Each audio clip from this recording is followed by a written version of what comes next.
వెయ్యి ఎలకలను తిన్న పిల్లి తీర్థయాత్రలకు బయలుదేరిందని సామెత ఉంది. మన విజయసాయి రెడ్డి గారికి అది కరెక్ట్గా సరిపోతుంది. రాజకీయాల నుంచి శాశ్వతంగా తప్పుకుంటున్నానని ప్రకటించిన రోజున ఆయన ఎక్స్లో పోస్ట్ ద్వారా పలికిన పలుకులు మామూలు పలుకులు కావు, కలకండ పలుకులు. వెయ్యి ఎలకలను తిన్న పిల్లి కాదు, దాని జేజి కూడా విజయసాయికి సరిపోదు. చంద్రబాబుతో కానీ ఆయన కుటుంబంతో కానీ వ్యక్తిగత విభేదాలు అవి లేవట, లేకపోయి ఉండొచ్చు. ఉన్నదల్లా రాజకీయ పని విభేదాలన్నట్టు. ఇక పవన్ కళ్యాణ్తో అయితే జన్మజన్మల స్నేహం అట. మనకెవరికి తెలియకుండా అంత ఎప్పుడు ప్రేమించుకున్నారా మరి. విజయసాయిరెడ్డి శేష జీవితం అంతా వ్యవసాయంలో గడపటమేనట. సేద్యం మీద విజయసాయికి అంత ఇష్టం అంటే నమ్మబుద్ధి కావడం లేదు. ఊహకే కాస్త ఇబ్బందిగా ఉంది. సేద్యాన్ని పొలాన్ని ప్రేమించే మనుషులు విజయసాయిలాగా ప్రవర్తించగలరా? పోన్లేండి, వ్యవసాయమో ఇంకో రకమైన ఫలసాయమో ఆయన ఇష్టం. కానీ చంద్రబాబుతో వ్యక్తిగత వైరం లేకపోతే మరి ట్విట్టర్లో అంత నీతిబాహ్యంగా, అంత నేలబారుగా, అంత మురికిగా ఆయనపై దుమ్మెత్తి పోశారు ఎందుకో. అధికారంలో ఉండగా చంద్రబాబు సహా రాజకీయ ప్రత్యర్థులపై విజయసాయి చేసిన విమర్శను ఎవరైనా విమర్శ అంటారా? రాజకీయ విమర్శ అంటారా? బకెట్తో తెచ్చి బుర్ర జల్లడం కాదు. విజయసాయి విద్యాధికుడు, రాజకీయాల్లోకి రాకముందు ఆడిటర్ వృత్తిలో ఉన్న వ్యక్తి. కాసేపు అవినీతి సంగతి పక్కన పెడదాం. అవినీతి పనులు చేసిన సాటి మనుషులతో హుందాగా, సభ్యతగా ఉండొచ్చు కదా. జగన్తో విజయసాయితో పోల్చలేమేమో కానీ చాలామంది రాజకీయ నాయకులు అవినీతి పరులే. వారందరూ రాజకీయ ఆ సంవాదం సందర్భంగా విజయసాయిలాగా సోషల్ మీడియాను దుర్గంధంతో నింపేశారా? లేదు.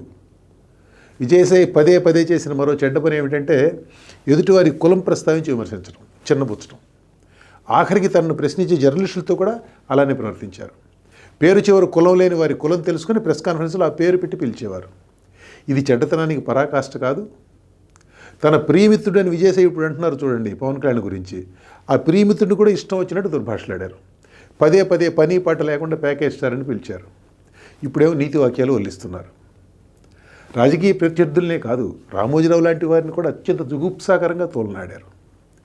బూతులు తిట్టేవాళ్ళని పక్కన పెడితే పబ్లిక్ డిస్కోర్స్ను, రాజకీయ సంవాదాన్ని విజయసాయిరెడ్డి అంత కలుషితం చేసిన రాజకీయ నాయకుడు మరొకరు కనపడరు మనకు. ఆత్మవిమర్శ అన్నది ఆయనకు లేదని మనం అనుకోవాలి, లేదని అనుకోవాలి. ఎందుకంటే రాజీనామా గురించి అంత పెద్ద పోస్ట్ పెట్టారు కదా ఎక్స్లో. ఎప్పుడన్నా పరుషంగా మాట్లాడి ఎవరి మనసును నొప్పించుంటే అందుకు శాంతవ్యుడిని అని అందులో చివరిని ఒక ముక్క తగిలిస్తే బాగుండేది కదా, కానీ పెట్టలేదు. నిజానికి విజయసాయి లాంటి వ్యక్తి నుంచి అది ఆశించలేం. ఇక విజయసాయి రాజీనామా వెనుకల కారణాలపై పెద్ద చర్చ జరుగుతోంది రాష్ట్రంలో. రకరకాల ఊహాగానాలు ఏర్పడుతున్నాయి. జగన్ దగ్గర ఆయన హవా తగ్గిపోయిన కారణంగా విజయసాయి తప్పుకుంటున్నారని కొందరు అంటున్నారు. జగన్ విజయసాయిని అంతకు ముందులాగా దగ్గరికి తీయకపోవడం నిజమే, దూరం పెరిగిన మాట నిజమే. సజ్జల రామకృష్ణారెడ్డి, విజయసాయిరెడ్డి మధ్య ఆధిపత్య పోరులో సజ్జలది పై చేయింది. ప్రభుత్వంలో ఉండగానే, ఆ పార్టీ ప్రభుత్వంలో ఉండగానే అయింది. ఇప్పుడు కూడా అంతే. రాజీనామాకు అది తోడ్పడి ఉండొచ్చు కానీ రాజీనామాకు అది ప్రోద్బలం అయితే కాదు.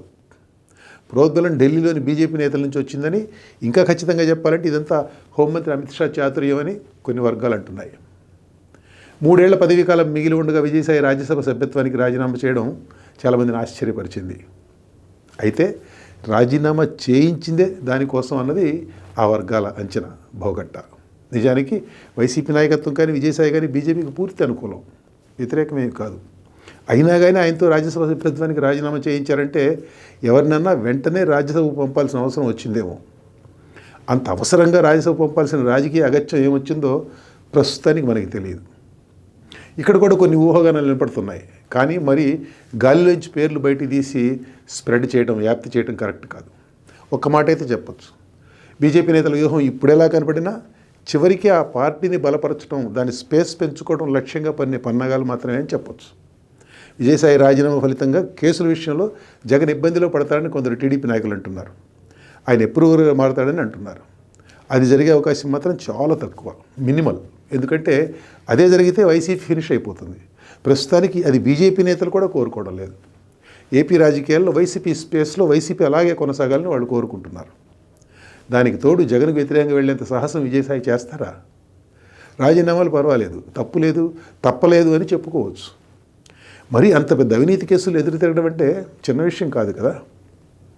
విజయసాయి ఏమైనా కావచ్చు కానీ తెలివి తక్కువవాడు మాత్రం కాదు.